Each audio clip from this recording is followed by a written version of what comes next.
Hey, how's it going, everybody? You are here for my top albums of 2023. If you're new to the channel, most of my content is around visual arts within the heavy metal community. Basically, I'm an artist, an illustrator based out of Atlanta, and I have conversations with artists all over the world. And we just talk shop. We talk about the craft itself, things we're working on, maybe some of the difficulties of creating art in today's day and age, and then also what it's like interacting with the music scene. So if you like that kind of stuff, please like and subscribe. I imagine this type of video is going to be drawing in the more music audience, whereas a lot of my content is actually more art focused. In terms of my taste, it varies. I probably listen to about 60% of my time metal of all genres, and then the other like 40%, it's a lot of like prog, indie, really anything, but you'll kind of see a little bit of that throughout this list. So if you're strictly a metalhead, there's plenty of stuff that I'll talk about that you might recognize or perhaps not, and you can pick up on. And then if you are kind of somebody who listens to all genres of music, you'll definitely find some things to check out. So hope you guys enjoy it. So starting out at number 20, we have Nthing with Agonal Hymns. This is the solo project of Matt Kilner, who is in Vitriol, as well as Gorgasm and Iniquitous Deeds. He's the drummer in, I believe, all those bands, and I've seen him actually perform live. There's a place just right here in Atlanta, and I saw him about 10 feet away from the drum stage and just absolutely annihilating it. The guy's definitely one of the most technically proficient drummers in the scene.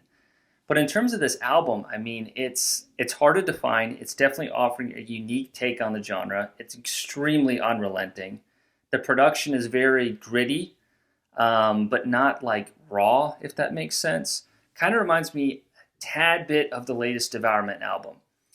Guitar playing's all over the place, very percussive, very noisy in a very rhythmic way. So it's not like hard to grasp, more like it's pummeling, and it has enough repetition to keep you going. I wouldn't say it's like a thinking man's brutal death metal. I'll probably touch on something that is a little more in that genre later.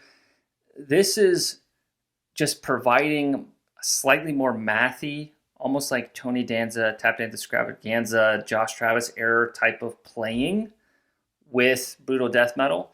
And I mean, it's a lot of blasts. It's a lot of extreme showmanship, guitar-wise and drumming. And then the vocals, of course, are gurgly like the genre usually entails. But I just kind of kept coming back to this thing. It's perfect when you're at the gym. You're trying to hit your personal records for bench press. This is the thing you put on. I think if you like brutal death metal, this is offering something very unique that I think you guys will dig. So check it out. That's my number 20. Kicking it off at number 19, we have Drain with Living Proof. Man, I got to say, I think this was an incredible year for hardcore. Previously, I was a somewhat fan of the genre, but I just have been feeling like a lot of the bands that are coming out are offering a unique take. Each one's trying to be their own unique thing. And with that, Drain is definitely one of the top ones. So Drain is a three-piece based out of California. Definitely kind of like a crossover type influence, because there's definitely a lot of thrash, especially in the guitar playing. But in terms of their stage presence, their live performance, it roots itself in that hardcore scene, which I saw them maybe a few months back. And I mean, the best live show I've seen all year. You can tell that this band is like, I wouldn't say at their peak, because you don't know what they're going to do next, but they're not just up and comers at this point either. They're like beyond that. So I hope that they haven't peaked yet. But man, the energy of the crowd, I mean, people were like jumping off the rafters. There's beach balls everywhere, more crowd surfing than I've seen at any other show, and I saw Terror and Hatebreed as well. But man, Drain absolutely kills it live, and Taylor Young captures that performance on this album. So it just feels like a very lively record. It is pretty brief. That would be maybe one thing to go against it. I love the drumming on it. The cover of Good Things by Descendants is exceptional. I think that's a nice little throw in there. But man, this thing it's a ton of fun. And I think the album cover here perfectly captures that vibe. So number 19, Drain, killer record. All right, number 18, we have Outer Heaven with Infinite Psychic Depths. This is an incredible album, US-based death metal.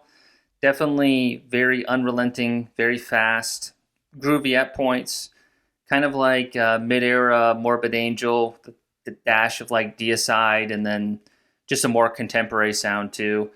Lyrically, it's very interesting, very far out. This album cover by Matt Sticker, who's also been on the show, is perfectly fitting of the music you're going to hear here.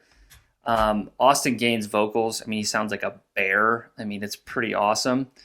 And Derek from Tomb Mold actually has some guitar playing on the album as well. You know, there's like these little surprises in the album that I think are really cool. There's like this Egyptian godlike opening of the gates on Unspeakable Aura. The drummer, Paul, absolutely kills it. What he does that's really cool is, let's say you're holding down a guitar riff. Halfway through that riff, he'll change the feel on the drum so the riff is given new life, like it feels fresh. And I love it when drummers play off guitar players in that way. So there's a couple moments that Paul does that, which I think was exceptional. And there's a lot packed into this album. It is the right amount of time. You don't want it to be too long because it is a bit, I don't want to call it exhausting, but by the end of it, I'm full. And I mean that in a good way. So this is an awesome album. One of my favorite album covers as well, once again by Matt. And I'm excited to see what they do next. You know, this was about 4 or 5 years after their previous album, and I think they lived up to the hype. Excellent record. All right, number 17, we have Orar with Helionomicon. They also released an album called Anthronomicon right on the same day. So instead of it being a double album, basically it's 2 separate releases, just released at the same time. I mean, check out that album artwork by Ian Miller. He's one of my art heroes. Extremely excited to see a piece done by him, and also one that I believe they commissioned. So this is, you know, Ian's like 70 years old at least. So it's cool to see him still creating some of the best artwork out there at his age. But let's talk about the music. So it's 2 tracks. They're both very long. And, you know, in a lot of ways, it kind of feels the same as Anthronomicon. It's just how they divide up the songs, right? Because there's so many different sections and things going on. I mean, it's definitely a guitar-led, driven band. Like the riffs, I believe, are created first. The drums then support that. Same with the bass. And there's nothing wrong with that. The guitar riffs are like totally out there, and they're really interesting. I mean, there even are parts that like go wheedly, like, you know, people making jokes. Like there literally are parts that sound like that. But I mean that in a complimentary way, because I feel like the way the guitar is written has a little bit of like classical influence, but then there's definitely some jazz. I mean, I even hear some King Crimson in there. And when they like open up those sections, so they, you know, just assault you for like 5 minutes, and then they open up to something very expansive and kind of synthy. I really enjoy that. It gives me a little bit of a breather. I think in the future it'd be cool if they like find a way to interweave that just a little bit more, so it's not, you know, assault, break, back to assault. I feel like that's kind of where Blood Incantation was a few years ago. And I don't mean that as a knock. I mean it as I see them even getting better.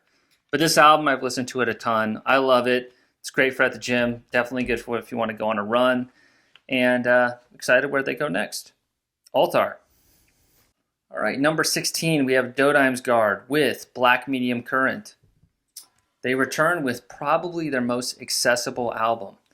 There's moments in the album like It Does Not Follow that they like start with like a Pink Floyd section, then they just build into like a really like emotionally driven double bass part, you know, and it's like really propelled by the drums. Yet it doesn't feel like it comes out of left field. It's very interesting in that way. You know, if you think about maybe like and I'm not saying they are this, but if you think about a band like Dillinger Escape Plan, you know, they're like changing things on a dime, and it's all about abrasive and spastic.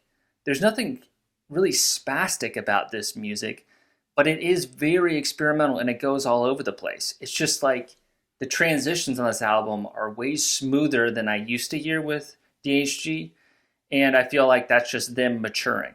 So this is a very emotionally driven avant-garde album that has some black metal ties, but I hear more Sleepy Time Gorilla Museum than I hear Emperor. So if this sounds up your alley, Dodime's Guard, Black Medium Current, excellent album, number 16. Number 15, Lemon Twigs, Everything Harmony. So this would be the first album that is not metal at all, frankly.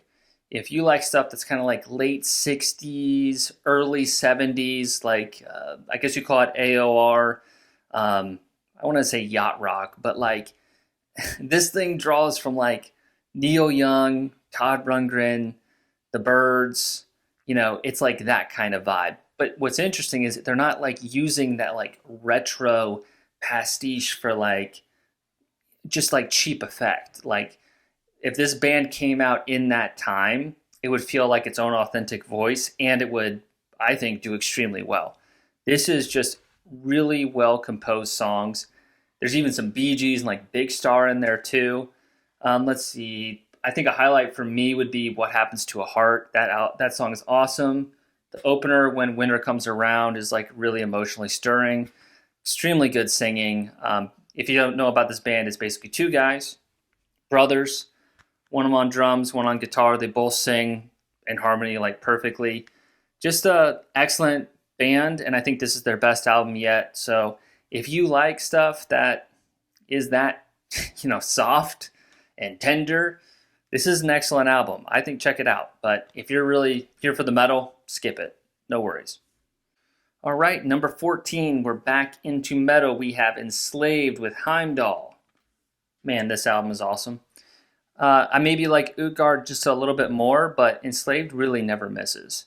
And what I think is so cool about this album is songs like Caravans to the Outer Worlds or Forest Dweller. They really lean into that prog direction. Of course, there's still the strong, blackened vocals, but all the clean vocals and almost like the group vocals, you really feel that, especially when you see them live. Like I saw them earlier this year, them all singing together and like Viking, you just like feel it, and you feel it on this record. And I think that's really where their strengths lie.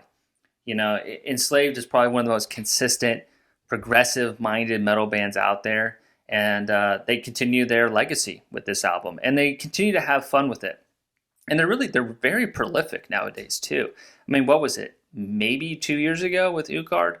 The only song that maybe is slightly weaker for me, and it's just personal taste, is Congelia, because that one is like a buildup of layers, but the drums never really change, and I just feel like it's a bit too repetitive for what I like out of Enslaved. So, excellent album if you slept on it for any reason. There's still some like krautrock influence in there. There's even a little bit of like folk elements, definitely that Viking element. I think they're an excellent band. Definitely excited to see what they come up with next. I buy it all.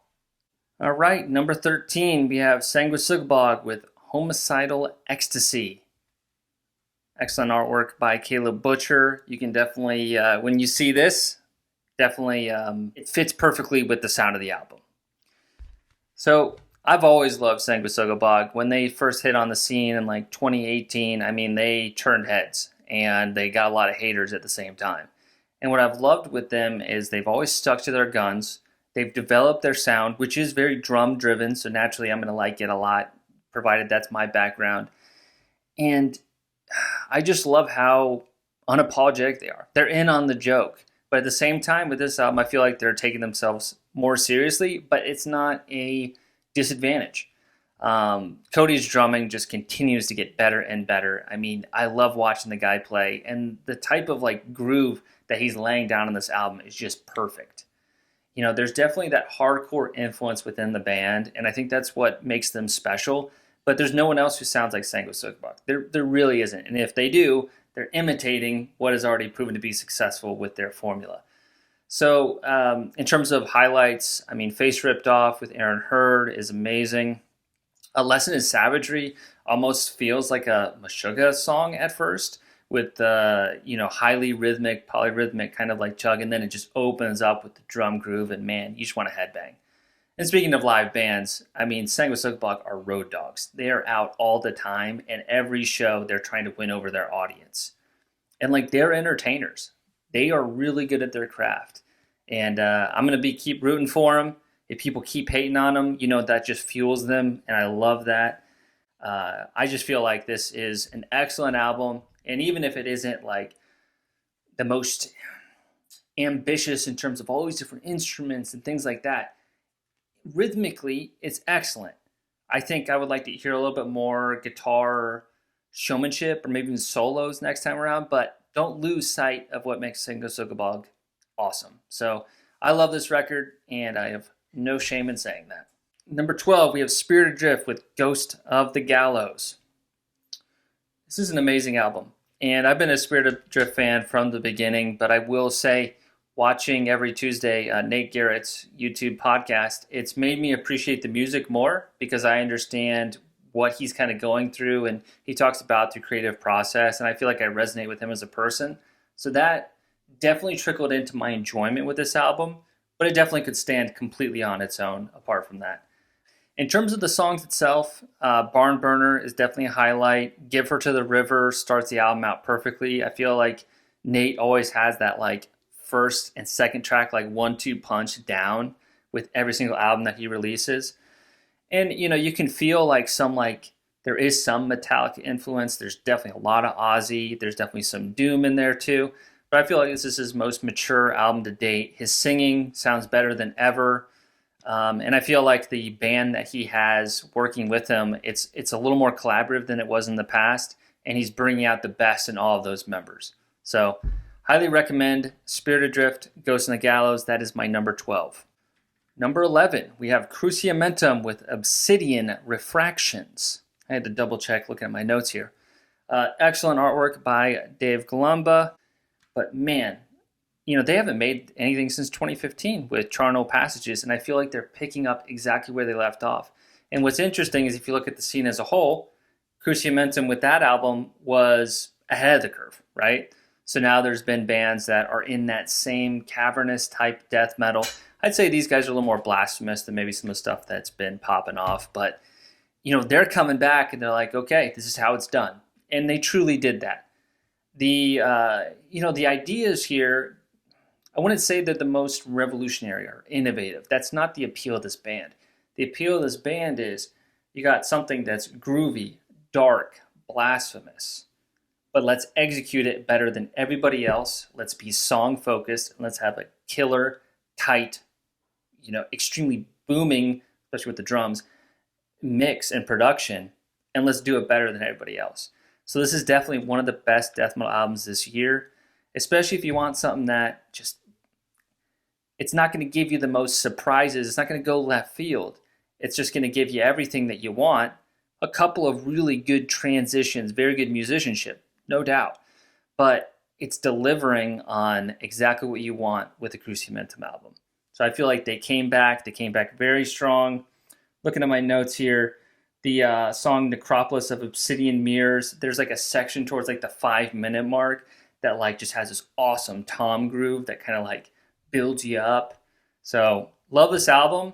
It's only been out like, a month or so I haven't like listened to it more than like 8 times, but I know I'll be coming back to it, and I say it's just as strong as Charnel Passages. So hopefully they do some live shows, but I know that in a lot of ways, the guitar player is busy doing a lot of production. So if I hear more Cruentum influence in other bands because of that connection, so be it. That's a good thing. All right, number 10. This is going to be one that if you don't like Prog, you're probably not going to like this one. That's totally fine.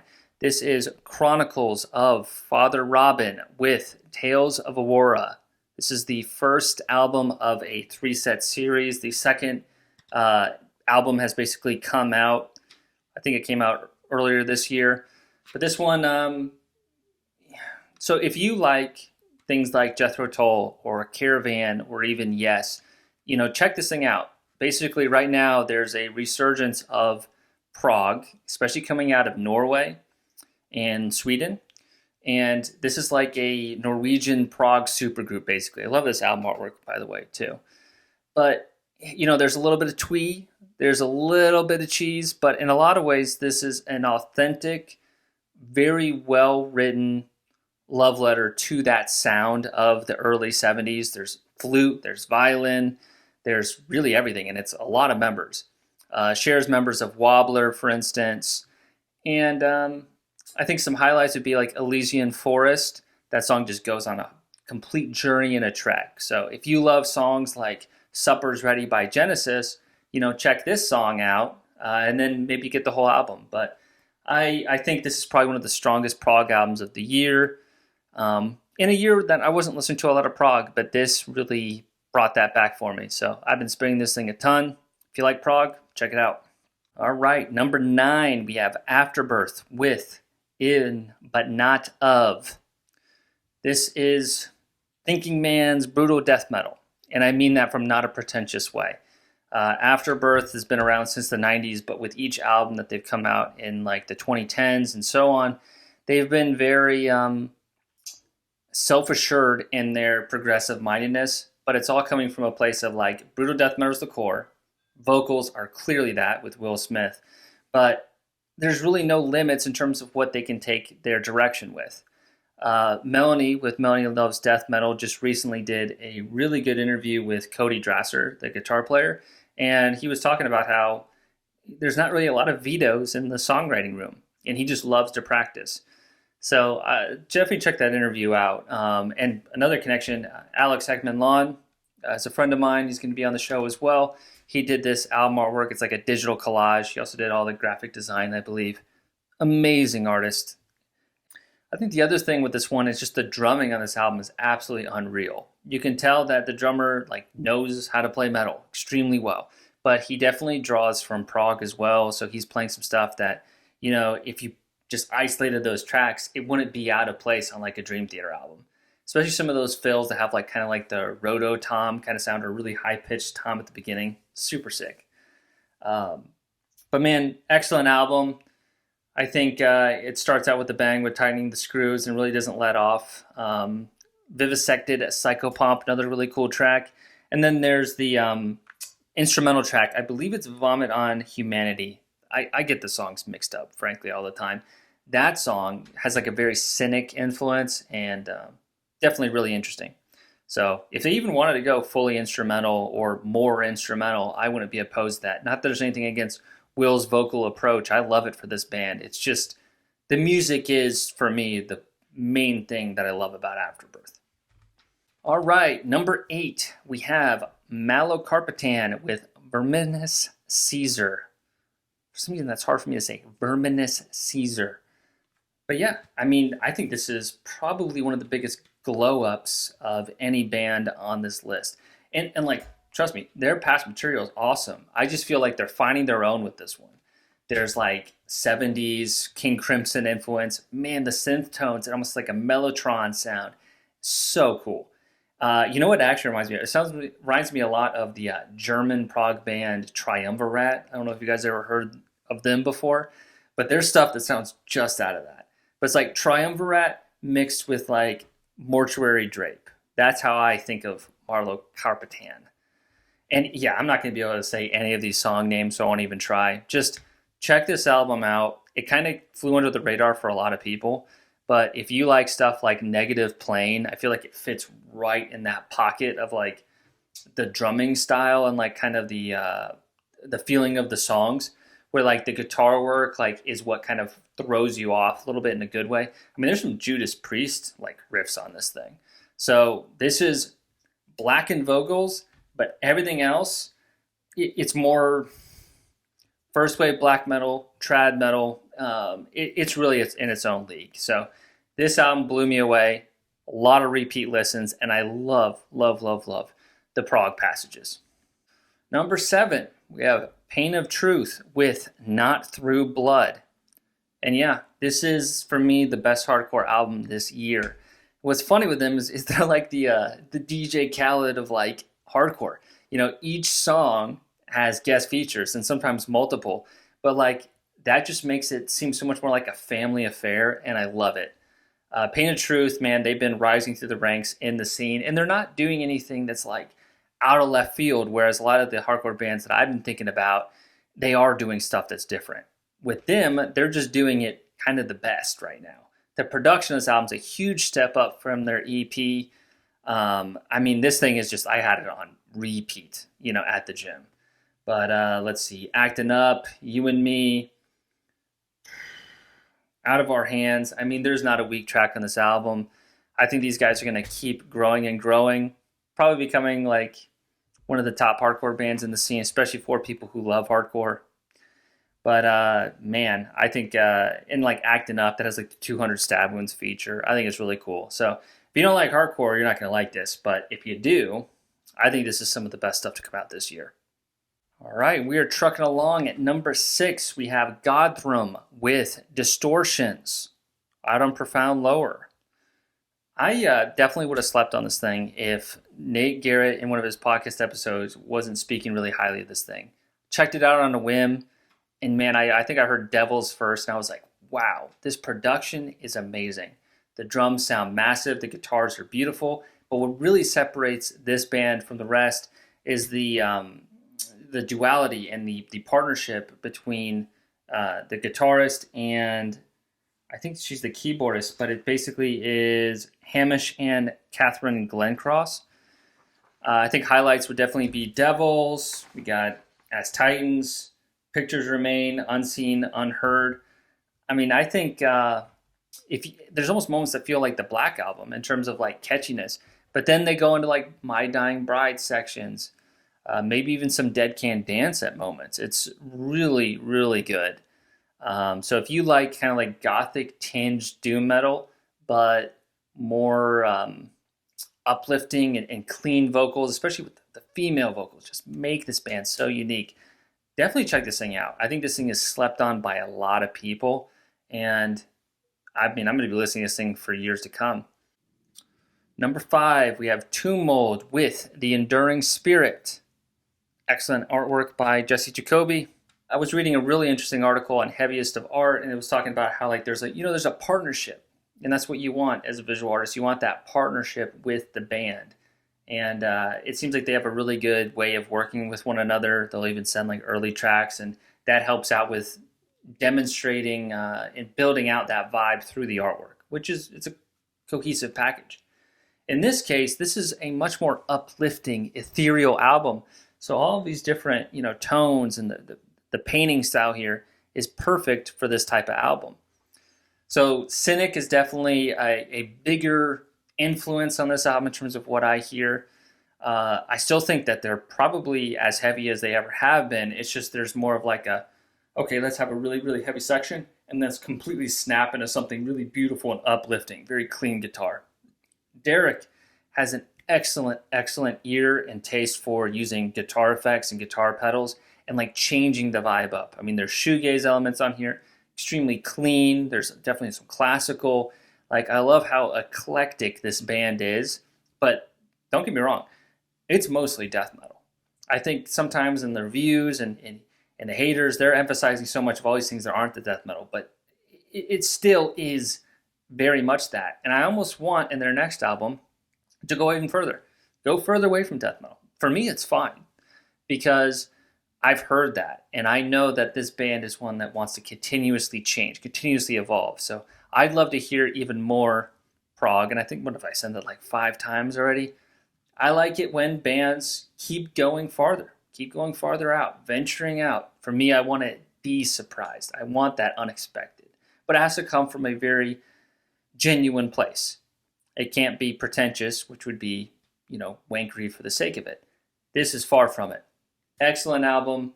I think Willow Whisper is definitely one of my favorite tracks, and then the ending track with Enduring Spirit of Calamity and sings out on a very lofty kind of note. But excellent album, worth the wait. All right, number 4, we have Baroness with Stone. Another album. I did not check this out immediately. Even though I'm a huge Baroness fan, for some reason I just wasn't grabbed immediately to check it out. And I think it was also, I heard one of the singles, I think I heard Under the Wheel, and I wasn't blown away by that track. But man, when you listen to it all the way through, you can really tell how comfortable this band is playing together. So Gina Gleason, John Baisley, let me look up the drummer's name real quick. Sebastian on drums. Man, they just have a perfect chemistry at this point. The way they're approaching songwriting, like, yes, there's definitely some stuff that's hashed out in the studio, but you can tell this band jams together frequently. And that's where, like, the synergy of people being able to play off one another really comes into play. And that's what makes them so unique. I mean, think about it. How many metal bands truly can jam? And I know jam might be a weird word to say, but it means I don't know exactly where the song's going to go in a live setting or even just like practice rehearsal setting, but you're so comfortable with each other and in your own instrument that it's all about the interplay. And I feel like this album has such a good interplay between the members. Sebastian's drumming on this album is God tier, basically, and the drum sound is amazing. Like, it's the most natural but powerful sounding drums, and it's the drummer behind it too. His playing is excellent. He propels the rhythms. He breaks things up in like such a unique way. And John's killing it on vocals. In terms of the artwork, that's the other thing I love about John. It's the full package. He's doing the album artwork. He's doing the lyrics. He's doing a lot of the songwriting. And that devotion to the full picture is something I've always loved about Baroness. And this one, he's going a little bit more of like a stylized direction. It's not as much rooted in realism. It's definitely not like the monochromatic or like the two colors at a time. This thing's very colorful, very vibrant. And I dig it. I think it definitely fits the music this go around, which is quite varied. So I think, once again, very hard band to define, but I think they're leaning into that like almost classic rock approach of we're a band that gets in a room and knows how to play together. And I just love it. Excellent album. I think Ember's Last Word, especially Last Word. I love the chorus of that, especially the way that the drums underneath it support it and propel it forward. Excellent album. Absolutely love the artwork all throughout the packaging too. They spared no expense. They self-released this on their label. Huge fan. I can't believe I waited so long before checking it out in full. All right, we're getting down to the end here. Number 3, we have a Cattle Decapitation with Terracite, with probably the most meme-worthy yet awesome album cover of the year. And I say that because album art is meant to capture the sound of the band, which definitely does here, but it's also to garner interest, gather attention, make you do a double take. Did anyone do it better than Wes Godr on this album? In my opinion, no. But let's talk about the music. So Death Atlas for me was an excellent album. But the thing was, besides like maybe 2 tracks, you did have to listen to it all the way through. And it was a more atmospheric type of journey. Whereas with this one, I feel like it's song-driven. It's more immediate. There's more groove. It's very catchy. So I think the immediacy of this album was amazing. And there's awesome songs in here. Scourge of the Offspring is definitely a highlight. That was an early single. Looking at here, the Insignificance, man, that like almost like funeral procession, like singing in rounds part. Oh my God. One of the best moments of any song I've heard this year, for sure. So, Cattle Decapitation basically has been in an upward climb ever since Monolith, and they deserve everything.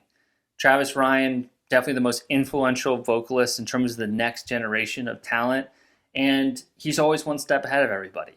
So, brilliant band, amazing, amazing musicianship, and they're giving the fans what they want.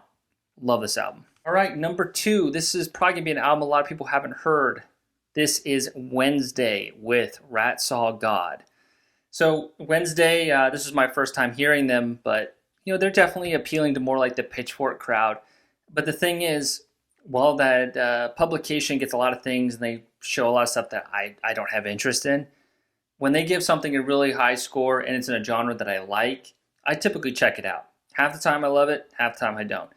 This time, at first, I was like, oh, this is good.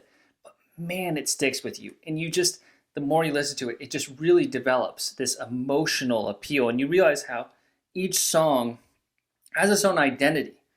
So to describe this band, I mean, it's like, so there's like a movement in the UK right now with like bands like Squid and Black Country New Road. It's like take that ambition where it's like kind of like there's some progressive mindedness. I've said the word progressive like a million times. But there's that, but they're doing a more, American type of version of that. So there's some country, there's some Americana in there. These guys are from Asheville, which really isn't that far away from Atlanta, so I go there every couple years at least.